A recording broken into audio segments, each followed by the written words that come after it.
Ever been ready to check out online only to realize you can't find your Afterpay virtual card number? Don't worry, I've got you covered with a quick and easy guide. First, unlock your phone and tap on the Afterpay app icon to open it. Okay, now that you are on the home screen, look for the card tab at the very bottom of your screen. It's usually located between the home and shop icons. Tap on card. Great! You should now see your Afterpay virtual card displayed. The actual card number and details will be blurred for security.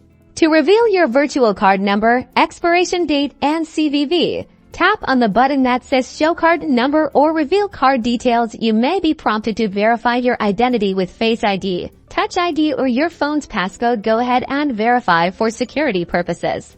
Alright, now you can see your full virtual card number, the expiration date, and the CVV code. Now, just copy these details and paste them into the payment section on the retailer's website or app.